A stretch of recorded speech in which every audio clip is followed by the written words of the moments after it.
to that.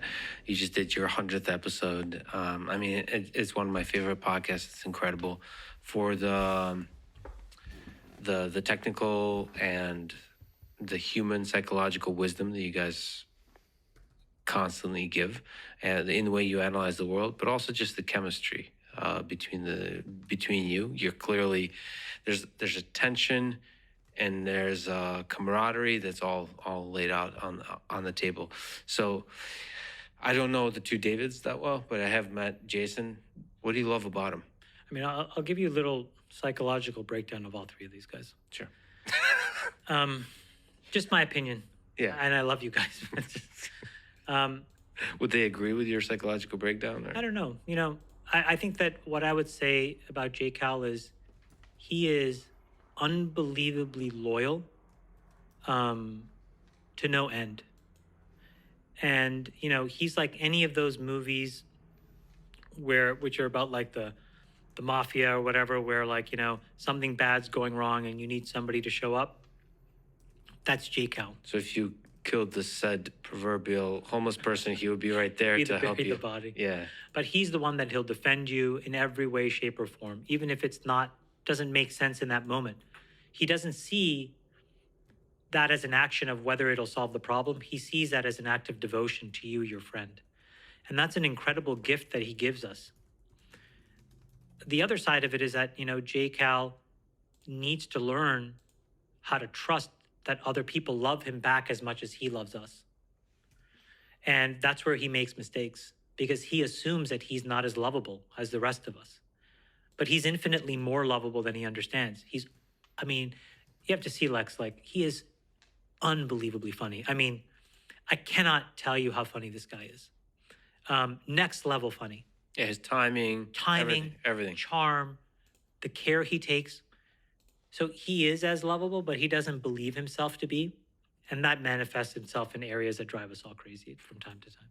Which makes it for a very pleasant listening experience. Okay, so what about the two Davids? David Sachs and David Friedberg. David Sachs is the one that I would say I have the most emotional connection with. He and I can go a year without talking, and then we'll talk for 4 hours straight, and then we know where we are, and we have this ability to pick up and have a level of intimacy with each other. And I think that's just because I've known David for so long now, that I find really comforting. And then Friedberg is this person who I think, similar to me, had a very turbulent upbringing, has fought through it to build an incredible life for himself. And I have this enormous respect for his journey. I don't particularly care about his outcomes, to be honest, but I look at that guy and I think, and he did it. And so if I didn't do it, I would be glad that he did it, if it makes any sense. And you can see that he feels like his entire responsibility is really around his kids, and to kind of like give a better counterfactual. And you know, sometimes I think he gets that right and wrong. But he's a very special human being that way.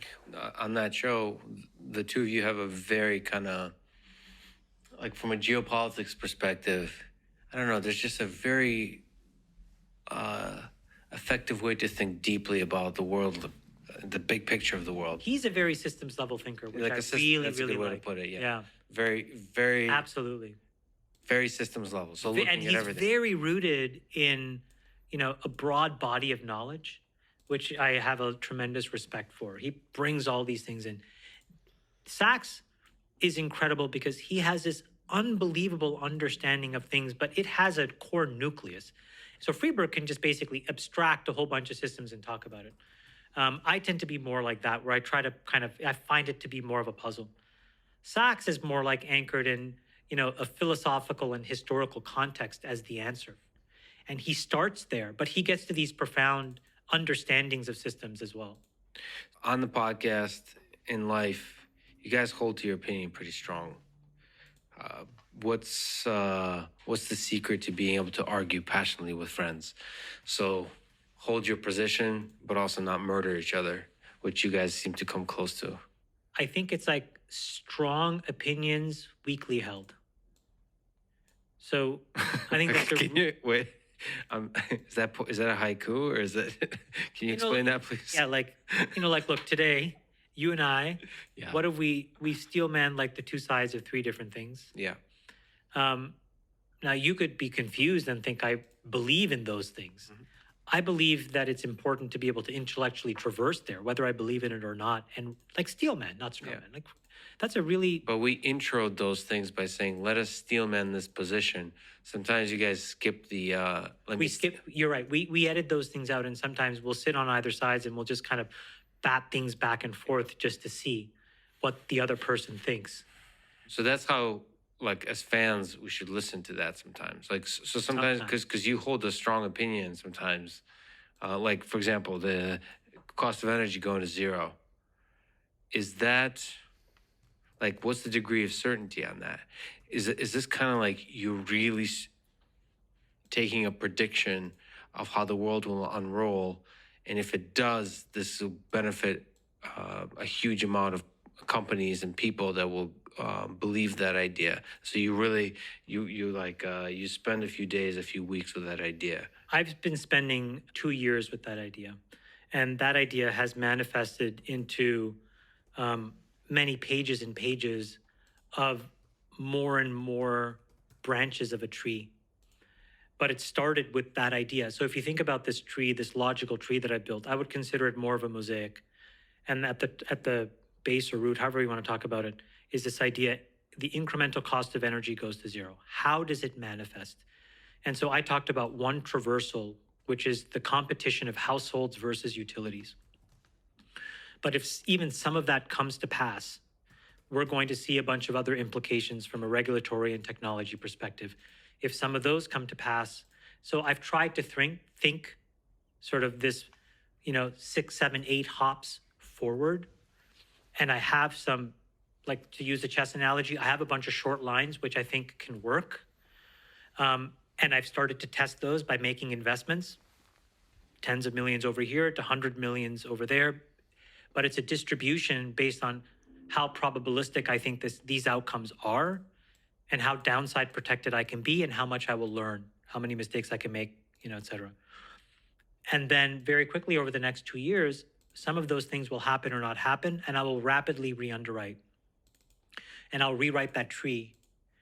And then I'll get some more data, I'll make some more investments, and I'll rapidly re-underwrite. So, in order for me to get to this tree, maybe you can ask, how did I get there? It was a complete accident. The way that it happened was, I have a friend of mine who works at a great organization called Fortress. His name is Drew McKnight. And he called me one day and he said, "Hey, I'm doing a deal. Will you anchor it? We're going public. And it's a rare earth mining company." And I said, "Drew, like, if I'm going to get tarred and feathered in Silicon Valley for backing a mining company." Yeah. And he said, "Chamath, just talk to the guy and learn." And the guy, Jim Latinsky, blew me away. He's like, "Here's what it means for energy, and here's what it means for the supply chain, and here's what it means for the United States versus China." But Lex, I did that deal, and then I did 7 others. And that deal made money. The 7 others did not. But I learned, I made enough mistakes where the net of it was, I got to a thesis that I believed in. I could see it. And I was like, okay, I paid the price. I acquired the learning. I made my mistakes. I know where I am at. And this is step 1. And then I learned a little bit more. I made some more investments. And that's how I do the job. It's the minute that you try to wait for perfection in order to make a bet, either on yourself or a company, a girlfriend, whatever, it's too late.